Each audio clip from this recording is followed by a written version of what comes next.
Assalamualaikum warahmatullahi wabarakatuh. Kami dari kelompok 2 akan mempresentasikan tentang Computer Engineering 2016. Kelompok kami terdiri dari Iqbal Farozi, Rizky Fadli, Ica Iqbal Alaihissalam, dan saya sendiri Zaki Jafar Pangestu. Saya akan menjelaskan tentang definisi Computer Engineering sebagai disiplin ilmu. Computer Engineering didefinisikan sebagai disiplin ilmu yang mewujudkan penggabungan ilmu pengetahuan dan teknologi, desain dalam merancang, membangun, mengimplementasikan, dan merawat komponen perangkat lunak dan perangkat keras dari sistem komputasi modern, peralatan dikendalikan komputer, dan jaringan perangkat pintar. Secara tradisional, computer engineering merupakan kombinasi dari teknik elektro dan ilmu komputer. Meskipun dulu dikenal sebagai desain komputer, sekarang computer engineering juga terlibat dalam berbagai aplikasi termasuk dalam sistem terbenam, jaringan komputer, dan teknologi terkini seperti Internet of Things atau IoT. Isinya komputer bekerja di berbagai industri termasuk komputer, otomotif, ketinggalan telekomunikasi, produksi energi, manufaktur, pertahanan, dan elektronika. Mereka merancang dan mengembangkan berbagai perangkat teknologi tinggi mulai dari chip mikroelektronik hingga sistem telekomunikasi serta terlibat dalam lingkungan komputasi modern. Kemajuan teknologi dan inovasi terus mendorong rekayasa komputer dengan hanya konvergensi teknologi yang menghasilkan akses informasi secara luas dan siap pakai. Konvergensi teknologi dan inovasi ini menjadi inti dari perkembangan ekonomi dan masa depan. Banyak organisasi menciptakan banyak peluang dan tantangan bagi insinyur komputer. Untuk selanjutnya akan dijelaskan kepada anggota kelompok saya. Oke, selanjutnya kita masuk ke materi kedua, yaitu evolusi ranah teknik. Nah, computer engineering itu berevolusi dari disiplin teknologi elektro dan ilmu komputer. Pada awalnya, itu merupakan spesialisasi dalam program teknik elektro yang berfokus pada desain logika digital. Seiring waktu, kurikulum mengintegrasikan area pengetahuan dari ilmu komputer. Tetapi sekarang program-program rekayasa komputer mencerminkan area pengetahuan yang berbeda. Di Cina, pendidikan komputasi di perguruan tinggi telah berkembang selama 60 tahun terakhir pada akhir tahun 1950-an yang dinamakan computing equipment untuk menekankan desain komputer dari desain komponen dasar. Pada tahun 1970-an sampai 1980-an itu dinamakan computer software, dan pada tahun 1990-an itu dinamakan computer science and technology sebagai tahapan disiplin tingkat pertama yang mencakup computer software and theory computer system organization dan computer applied technology sebagai disiplin tingkat kedua, yaitu melalui 3 tahap perkembangan cepat yang mengakomodasi kebutuhan akan rekayasa komputer. Pada tahun 2010 menambahkan software engineering dan cyberscape security sebagai disiplin tingkat pertama yang baru dengan ilmu dan teknologi komputer. Di Inggris, istilah rekayasa komputer cenderung dikaitkan dengan karya yang berasal dari universitas-universitas seperti Manchester dan Cambridge. Dengan program gelar berevolusi menjadi rekayasa sistem komputer. Di Amerika Serikat, program rekayasa komputer yang pertama kali diakreditasi oleh Komisi Akreditasi Teknik atau ASI dari ABAT adalah di Case Western Reserve University pada tahun 1971 dengan lebih dari 279 program yang diakreditasi pada tahun 2015. Tren masa depan mungkin melibatkan integrasi yang lebih erat dengan ilmu komputer, kolaborasi dengan rekayasa perangkat lunak, dan reintegrasi dengan teknik elektro dalam domain tertentu. Selanjutnya, pertumbuhan dalam rekayasa komputer diperkirakan akan terus meningkat seiring dengan kompleksitas teknologi komputasi dan elektronik yang semakin meningkat.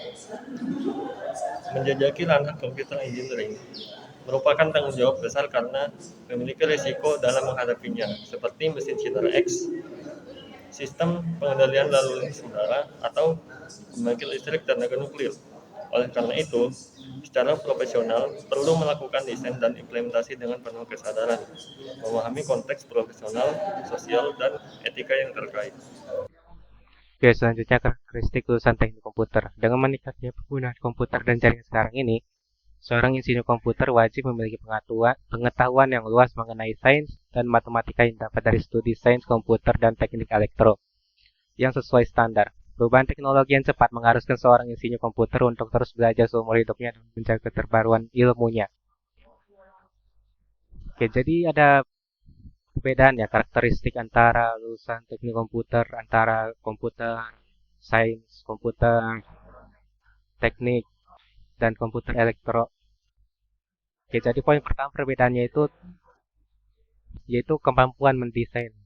Jadi khusus teknik komputer itu ada namanya kemampuan mendesain sebuah sistem komputer, hanya sekedar merakit atau mengkonfigurasi. Selanjutnya pengetahuan yang mumpuni dalam ranah matematika dan teknik sains, serta pengakuan sebagai praktisi profesional dalam engineering. Selanjutnya ada profesionalisme. Seorang insinyur komputer wajib memahami teori dan praktik dari profesionalisme. Ini terjadi dikarenakan seorang insinyur komputer mengemban tanggung jawab besar pada publik seperti desain sistem X-ray, ATC, dan pembangkit nuklir. Selanjutnya kemampuan desain. Ranah engineering sangat berdasar pada kemampuan mendesain. ITEEA mendefinisikan engineering design sebagai aplikasi sistematis dan kreatif dari prinsip sains dan matematika pada praktik desain, manufaktur, dan operasi struktur ekonomi, mesin, proses, dan sistem. Seorang insinyur komputer mengaplikasikan teori dan prinsip sains dan matematika untuk mendesain dan mengintegrasikan hardware, software, jaringan, dan proses untuk menyelesaikan masalah teknikal. Lalu yang terakhir ada cakupan wawasan. Wawasan dari seorang lulusan komputer engineering sangat luas dan variasi. Tingkat variasi ini bahkan terjadi sekalipun mereka berasal dari bidang yang sama dan universitas yang sama.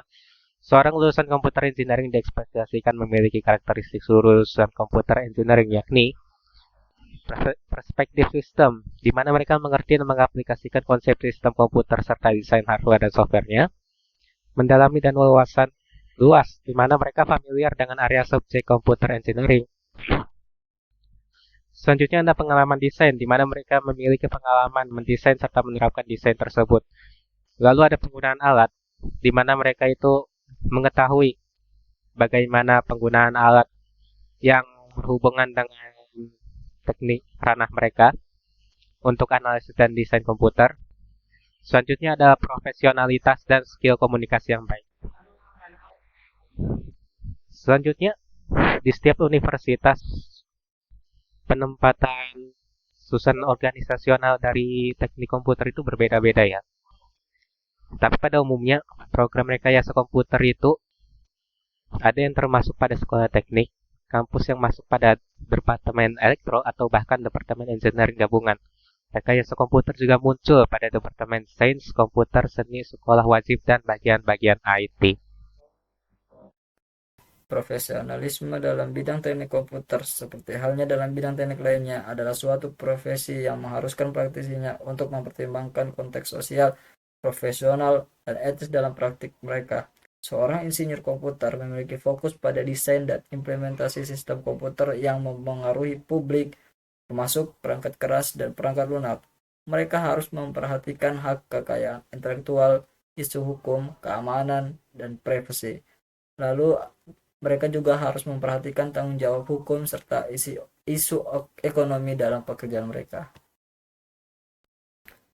Desain program studi teknik komputer harus mempertimbangkan keseimbangan antara materi fundamental dan inti dengan fleksibilitas untuk mengakomodasi perubahan cepat dalam bidang ini.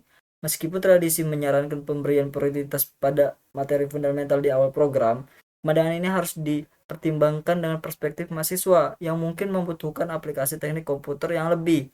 Oleh karena itu, program-program tersebut harus menawarkan fleksibilitas dalam memasukkan materi inti ke dalam kursus, sambil memberikan ruang bagi spesialisasi dan inovasi, seperti melalui program spesialisasi dalam berbagai area seperti cyber security, sistem komputer tertanam, ataupun komunikasi komputer.